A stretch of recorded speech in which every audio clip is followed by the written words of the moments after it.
Hello friends, this is Chandrakant from Akul Mac Technologies. Welcome to Top Brass. Let me also welcome my friend, my mentor from UK, Mr. Naval Gant. Naval, good morning. Good morning, CK. Lovely day in London. Thankfully, the rains have abated for a couple of days.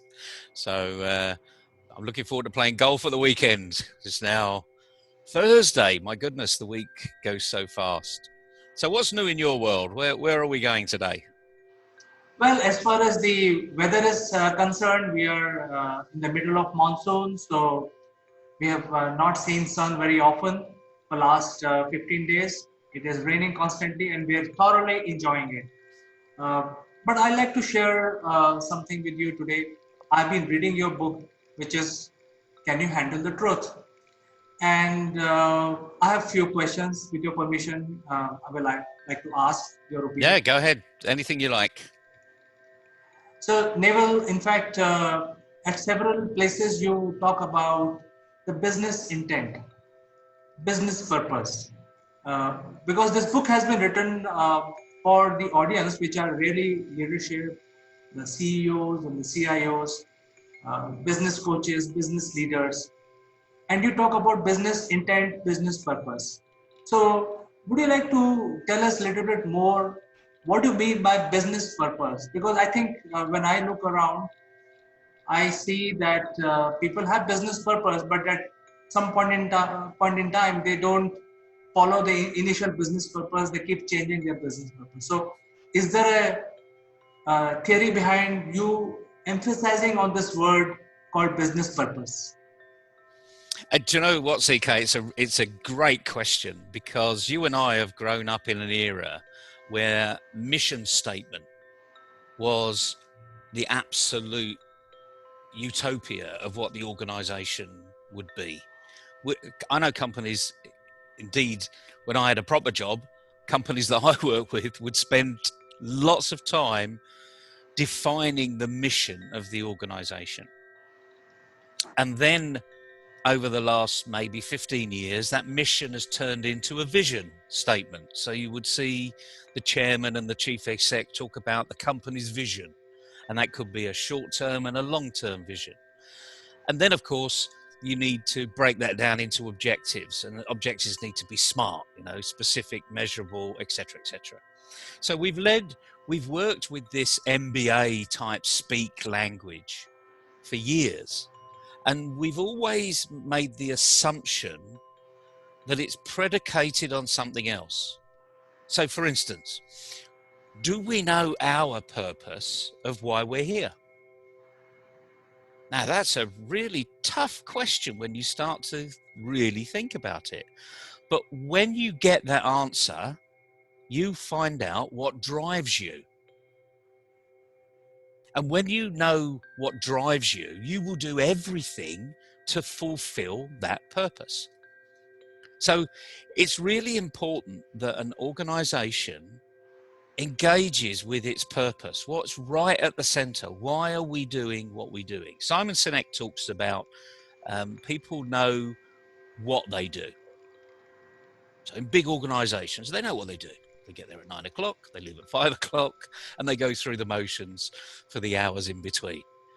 They might go to lunch at 12, but it might be 5 past, but that doesn't matter, okay? So they know what they're doing.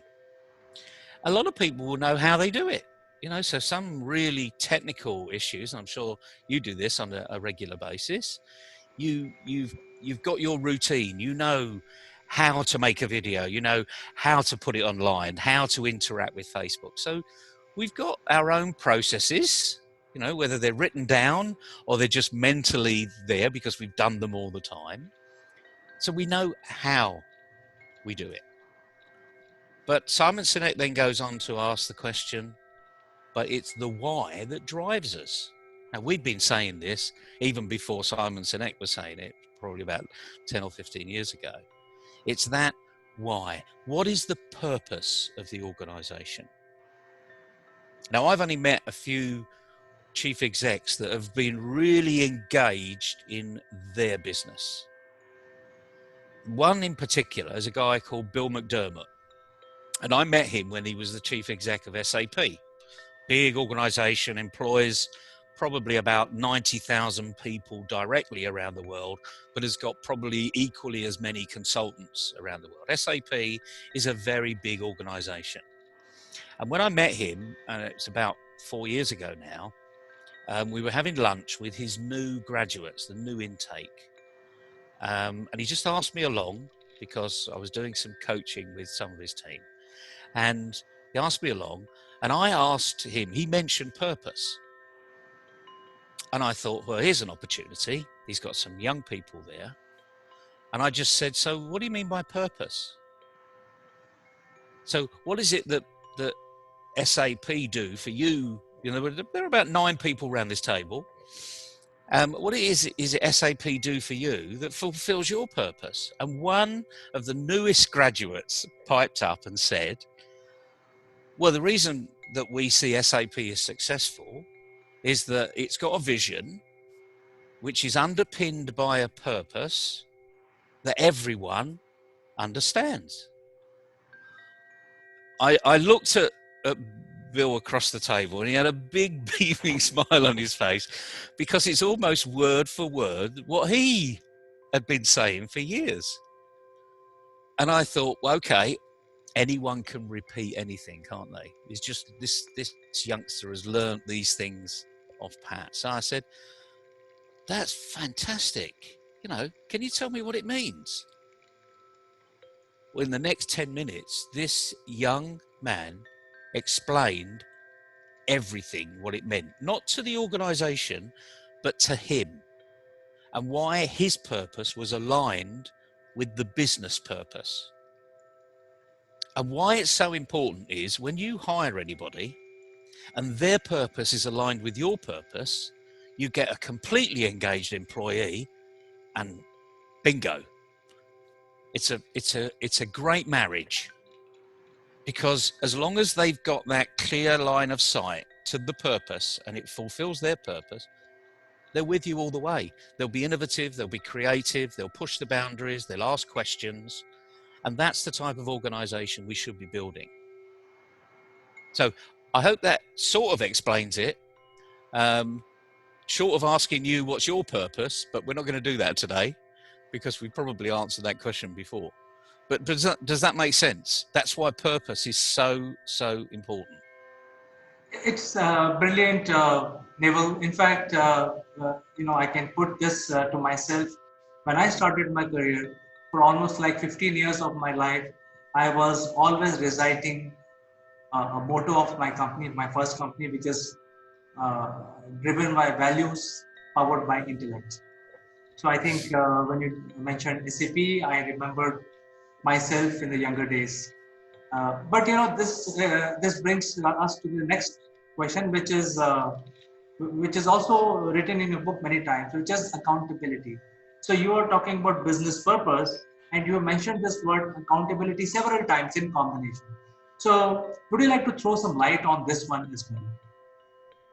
Well, I will dispel a myth immediately. I don't mention accountability because I'm a qualified accountant. Right, so that's number one. But we should all be accountable for our actions, whether we're 3 years old or 103 years old.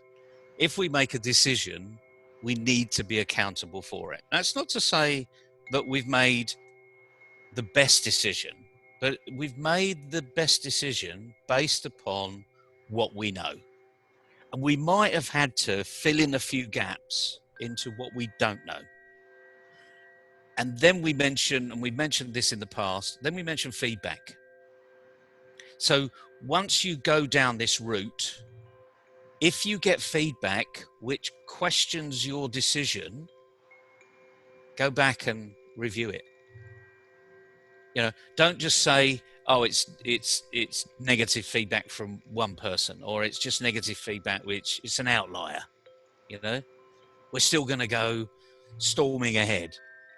If you start to do that, actually, you're not recognizing that you might just have missed something. That gap you filled with an assumption, because you had to make assumptions, was wrong. And it's fine, because no one's perfect. You get things wrong. But the question is, at what point do you then change it? So this accountability issue is just be accountable for every action you do. If you get it wrong, it doesn't matter really in the whole scheme of things, as long as you go back and you put it right. We also talk about whistleblowers on occasion in the book. If we'd have listened to the whistleblowers in 2007 and 8, we wouldn't have had that financial crisis that hit the global arena a year later. But we didn't listen to them. We gagged them. We put on non-disclosure agreements down there because we didn't like what they were saying. But the fact is, they were pointing out something that we were doing wrong. When I say we, I'm talking about the we in general here, not me personally. I had nothing to do with that. Although from one side of life is I had at the time, I could have remortgaged and got 3 times the mortgage that I could have really ever wanted. And the reality was I probably would never have been able to afford it. So some of this is personal accountability, actually learning to say no. And that's one of the most difficult small words that we need to understand and need to use more often, probably. So accountability, you're accountable. You're accountable for your actions. You're accountable for your children's education. It's the teacher's responsibility to help them with their education, but fundamentally they're your kids. So you can see where this is going, at what point do they become accountable? Absolutely. In fact, you're bringing the subprime crisis, I think, beautifully explained where the accountability was missing during the subprime crisis. And I think the entire world suffered because of that. So, ladies and gentlemen, if you are a business coach, if you are a leader, if you are a CEO, you must read this book called Can You Handle the Truth? Please write to me and I will share a free copy. As usual, Neville, it has been my pleasure to talk to you today. You have a nice day and we will again talk tomorrow. And as usual, the pleasure's all mine. I always like answering your questions, even if I don't know the answer. Have a great day, CK and everybody. And tomorrow's another day. Thank you and bye-bye. Bye-bye.